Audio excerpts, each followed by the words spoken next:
Hello everyone, नमस्ते प्यारे बच्चों।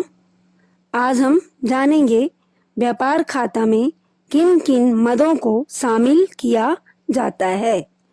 व्यापार खाता वह खाता है जो माल के क्रय विक्रय के परिणाम को बताता है। इसमें किसी व्यापारिक अवधि में होने वाले उन व्ययों को प्रदर्शित किया जाता है जो माल के उत्पादन से प्रत्यक्ष संबंध रखता है। अब देखेंगे व्यापार खाते में किन किन मदों को शामिल किया जाता है। तो विकलन पक्ष में शामिल होने वाली मदें, पहला है प्रारंभिक रहतिया, जिसे हम ओपनिंग स्टॉक कहते हैं।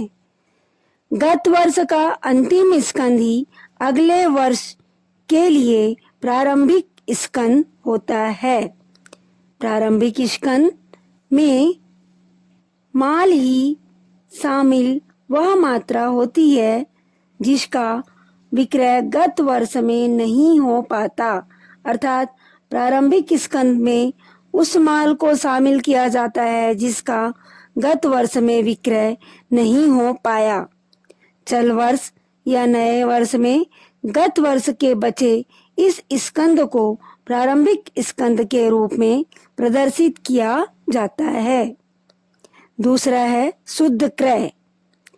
चल वर्ष में कच्चे माल के शुद्ध क्रय की राशि को व्यापार खाते में प्रदर्शित किया जाता है।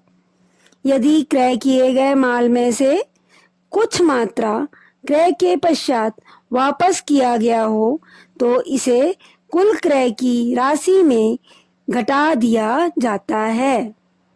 प्रत्यक्ष व्यय। उपयुक्त मदों के लेखांकन के बाद उत्पादन कार्यों या माल के विक्रय योग्य बनाने के लिए किए गए व्ययों का विवरण लिखा जाता है। प्रत्यक्ष व्ययों से आशय माल को खरीदने, लाने, विक्रय योग्य बनाने के लिए किए गए निर्माण व्यय को शामिल किया जाता है, जैसे क्रय पर भाड़ा, मजदूरी, ईंधन व शक्ति आदि। सकल लाभ। सकल लाभ व्यापार खाते का समाकलन शेष होता है। जब व्यापार खाते का समाकलन पक्ष विकलन पक्ष से अधिक होता है तो दोनों के मध्य अंतर की राशि को सकल लाभ के रूप में व्यापार खाते के विकलन पक्ष में लिखा जाता है। इसी तरीके से सकल हानि। यदि व्यापार खाते के विकलन पक्ष का योग अधिक एवं समाकलन पक्ष का योग कम होता है तो इस राशि को सकल हानि कहा जाता है, जिसे व्यापार खाते के समाकलन पक्ष में लिखा जाता है। अब हम देखेंगे व्यापार खाते के समाकलन पक्ष में लिखी जाने वाले मदें। तो शुद्ध विक्रय। वर्ष के दौरान कुल विक्रय की राशि प्रदर्शित की जाती है।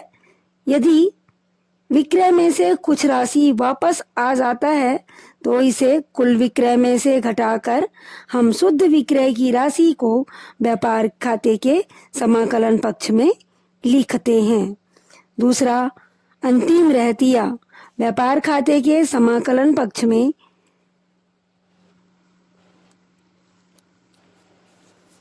दूसरा मद होता है अंतिम रहतिया। वर्ष के दौरान वे वस्तुएं जिनका उत्पादन तो हो गया है किंतु विक्रय नहीं किया जा सका, ऐसे माल की राशि अंतिम स्कंद के रूप में व्यापार खाते के समाकलन पक्ष में लिखा जाता है। बच्चों, अब हम अपने अगली टॉपिक पे लाभ हानि खाते में सम्मिलित होने वाले मदों की व्याख्या देखेंगे।